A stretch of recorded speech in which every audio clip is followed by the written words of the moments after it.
नमस्कार। माँ गायत्री महाविद्यालय के यूट्यूब चैनल पर आपका स्वागत है। आज हम इस वीडियो के माध्यम से बोल्शेविक क्रांति के परिणामों के बारे में अध्ययन करेंगे। इससे पहले हमने बोल्शेविक क्रांति क्या है, समाजवादी विचार किस प्रकार से उदय हुए और बोल्शेविक क्रांति के क्या परिणाम, क्या कारण निकले, और इसके साथ ही साथ जो है रूस में किस तरह से आर्थिक सामाजिक बदलाव हुए, उनके बारे में हम इस वीडियो के माध्यम से अध्ययन करेंगे।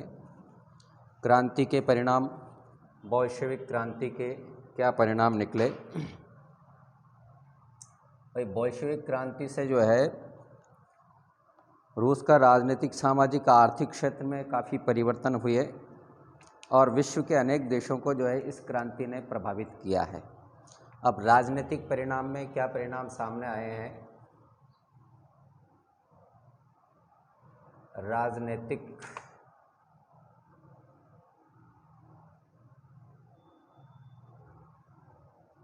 परिणाम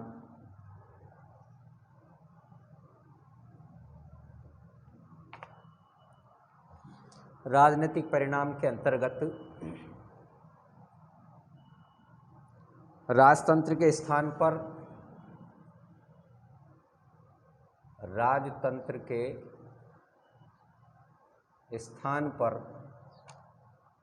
साम्यवादी शासन,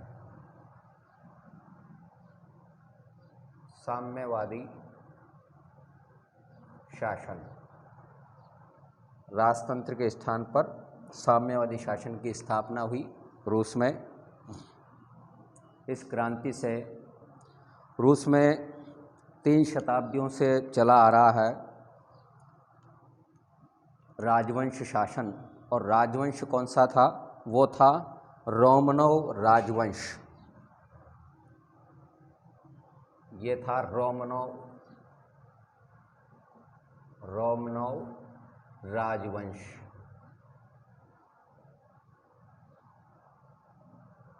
तीन शताब्दियों से शासन किया जा रहा था। इसके माध्यम से इसका राजतंत्र का अंत हो गया और अंतिम बार जो है निकोलस द्वितीय और उसके परिवार के अनेक सदस्यों को अपने प्राणों से हाथ धोना पड़ा। राजतंत्र के स्थान पर रूस में साम्यवादी शासन व्यवस्था की स्थापना की गई। उसके बाद अगला परिणाम निकला रूस का युद्ध से पृथक होना। रूस का युद्ध से पृथक होना। रूस जो है वो युद्ध से अलग हो गया। सत्ता हाथ में आते ही बोल्शेविक ने सभी राष्ट्रों से युद्ध बंद करने की अपील की। जब मित्र राष्ट्रों ने इसकी अपील पर कोई ध्यान नहीं दिया तो लेनिन ने मित्र राष्ट्रों से पूछे बिना ही जर्मनी के साथ यह ब्रेस्ट लिस्टोवस्क की संधि कर ली और संधि करके रूस को युद्ध से अलग कर दिया। रूस वासियों के लिए युद्ध समाप्त हो गया। अब वे अपनी आर्थिक समस्याओं के समाधान में जुट गए। ब्रेस्ट लिस्टोवस्क की संधि के माध्यम से रूस जो है वो अलग हो गया। इसके साथ ही साथ मित्र राष्ट्रों की नाराजगी बढ़ गई। मित्र राष्ट्रों की नाराजगी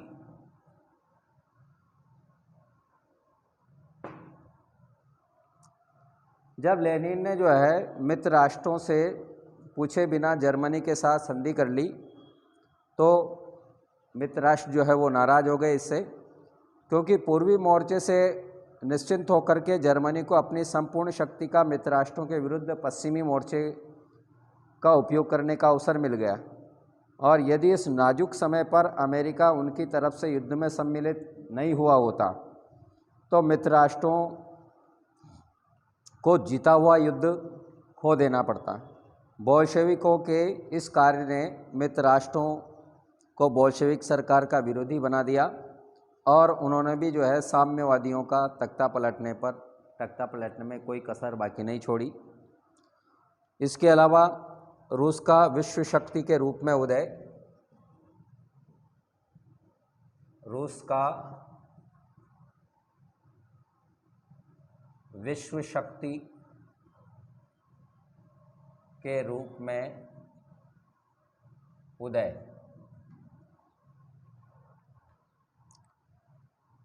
क्रांति के बाद साम्यवादी शासन के अंतर्गत रूस में इतनी अधिक उन्नति कर ली रूस ने कि वह विश्व की एक महान शक्ति बन गया।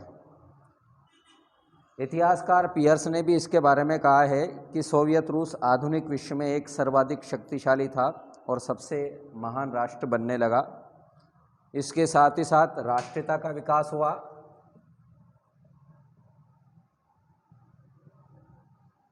राष्ट्रीयता का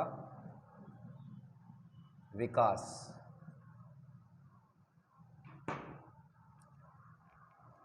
जार के समय में रूस में राष्ट्रीय भावना का विशेष विकास नहीं हो पाया था, लेकिन इस क्रांति के बाद रूसी लोगों में राष्ट्रीय भावना उग्र रूप से प्रसारित हुई और प्रत्येक रूसी जो है अपने राष्ट्र के लिए बड़ा से बड़ा त्याग करने में अपना गौरव समझने लगा। इसी राष्ट्रीय भावना के कारण दूसरे विश्व युद्ध में रूसियों ने जर्मनी से बड़ा मुकाबला किया और पूर्वी मोर्चे पर अंत में उसे बुरी तरह से पराजित किया।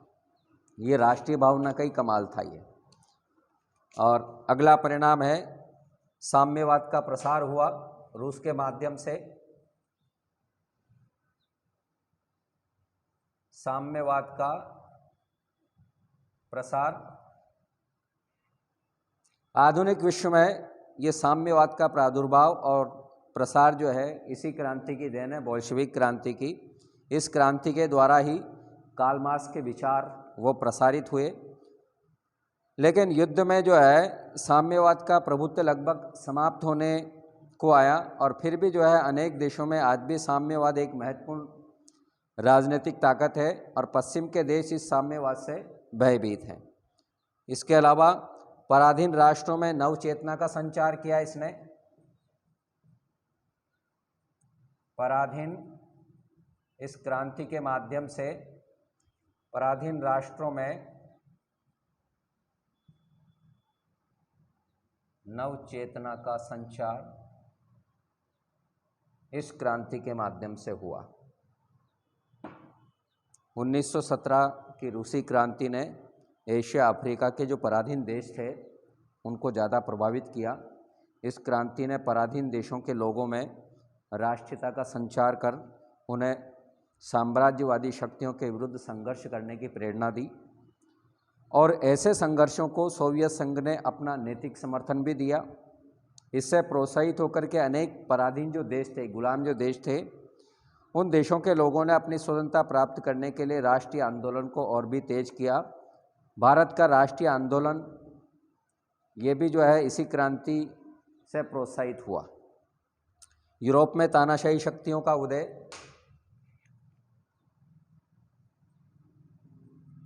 यूरोप में तानाशाही शक्तियों का उदय,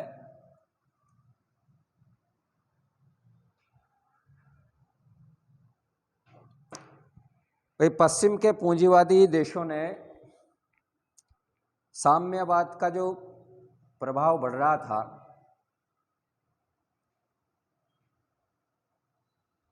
उस बढ़ते हुए प्रभाव को कम करने के लिए कुचलने का हर संभव प्रयास इन्होंने किया और दूसरी तरफ राष्ट्रीय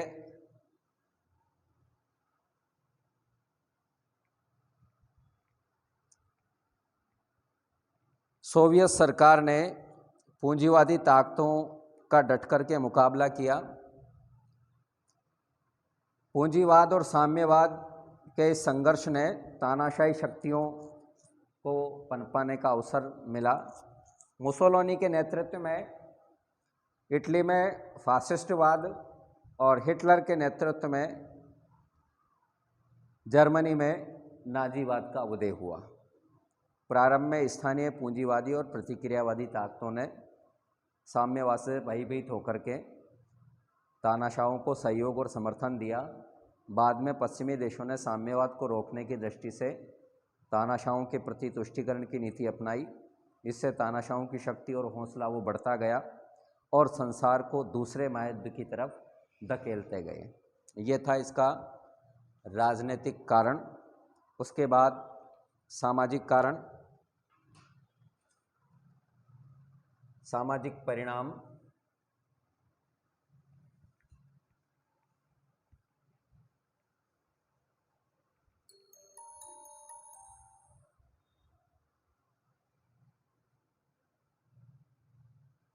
बोल्शेविक क्रांति के सामाजिक परिणाम। बोल्शेविक क्रांति के सामाजिक परिणामों में समाज में क्या परिवर्तन हुए?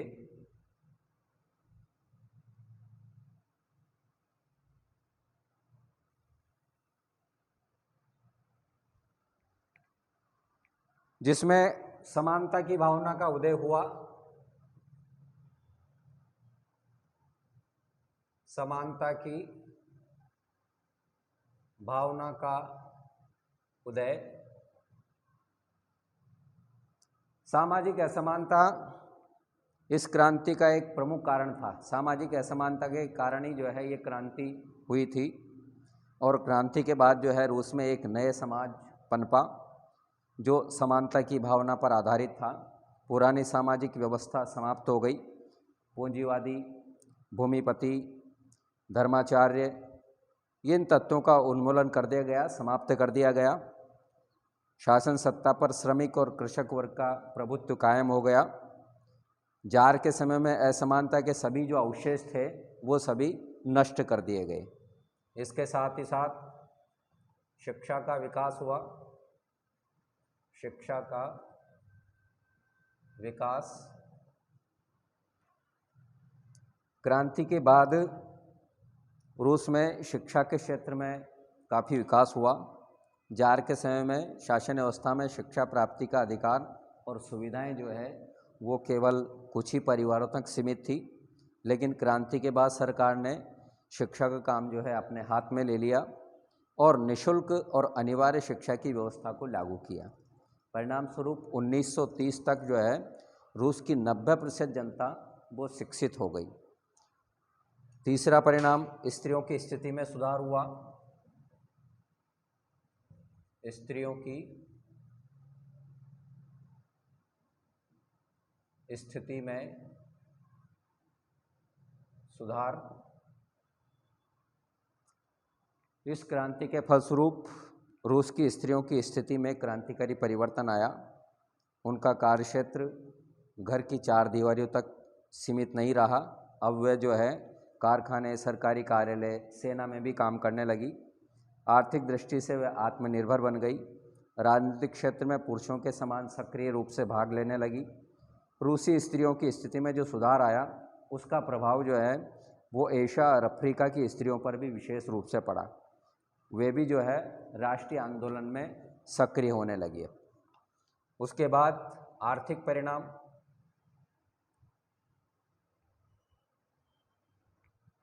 आर्थिक परिणाम बोल्शेविक क्रांति के, एक तो सामंतों और पूंजीपतियों का सफाया हो गया।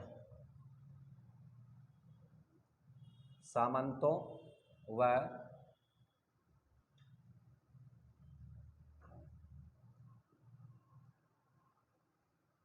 पूंजीपतियों का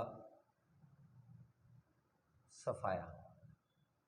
इस क्रांति के फलस्वरूप 1917 की बोल्शेविक क्रांति के बाद ये सरकारी अध्यादेश के अंतर्गत पूंजीपतियों से उनके कारखाने वो छीन लिए गए और उनका राष्ट्रीयकरण कर दिया गया। पूंजीपतियों के स्थान पर अब श्रमिकों की प्रतिष्ठा वो बढ़ने लगी। और उसी प्रकार से रूसी सामंत प्रथा का भी सफाया हो गया। उनकी जागीरें सरकार के द्वारा छीन ली गई, भूमि को भूमिहीन किसानों में बांट दिया गया।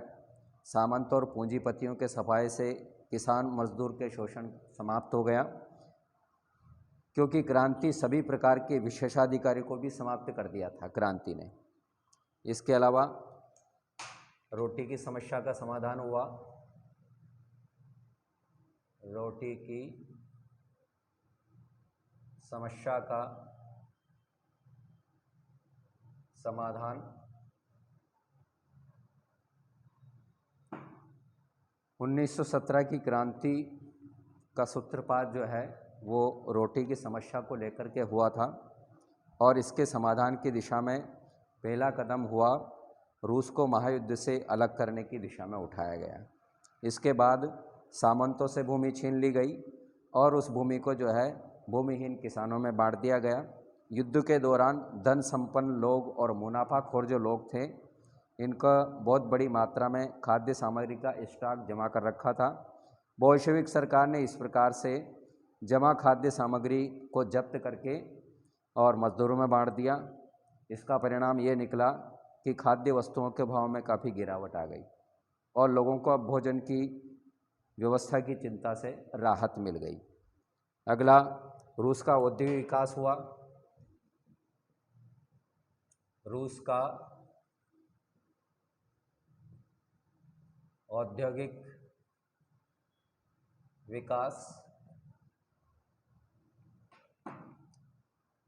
1917 की क्रांति से पहले यह औद्योगिक विकास की दृष्टि से यूरोपीय राज्यों की तुलना में रूस जो है वो काफ़ी पिछड़ा हुआ था, लेकिन क्रांति के बाद रूस ने इस क्षेत्र में काफ़ी उन्नति की। बड़े बड़े बिजली घर, कारखाने वो स्थापित किए गए, जिसका परिणाम ये निकला कि उत्पादन की मात्रा इतनी अधिक हो गई कि रूस अपनी घरेलू आवश्यकताओं को पूरा करने के बाद उत्पादित माल को जो है वो निर्यात करने लगा और आत्मनिर्भर औद्योगिक राष्ट्र बन गया। इसके साथ ही साथ पंचवर्षीय योजना शुरू की गई। पंचवर्षीय योजना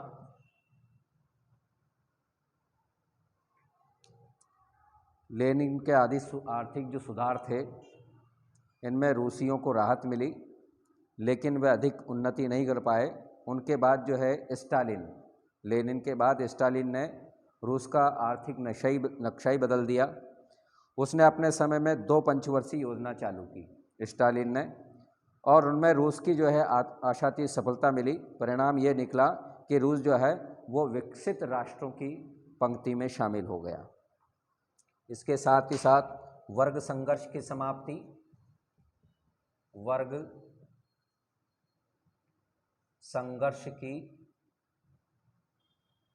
समाप्ति।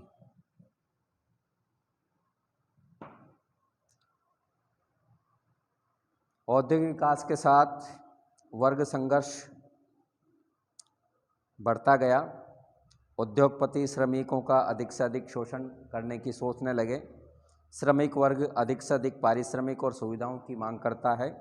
इस प्रकार दोनों में संघर्ष बढ़ता ही जाता है। लेकिन क्रांति के बाद उद्योगपतियों और पूंजीपतियों का सफाया हो जाने से ये वर्ग संघर्ष समाप्त हो गया। कारखानों का राष्ट्रीयकरण कर दिया गया और राष्ट्रीय सरकार सर्वहारा वर्ग की सरकार थी, सभी वर्गों की सरकार थी। श्रमिकों के जीवन स्तर में सुधार हुआ। श्रमिकों के जीवन स्तर में सुधार।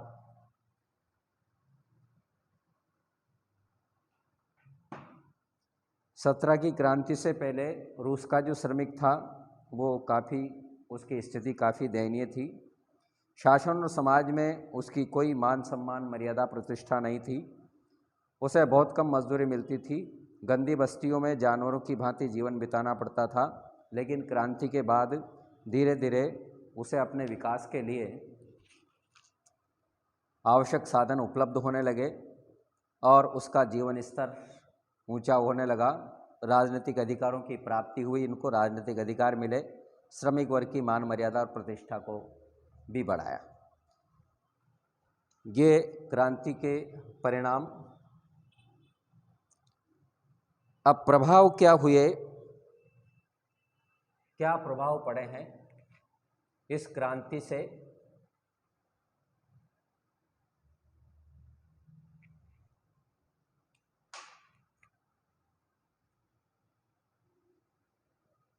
महत्व व प्रभाव।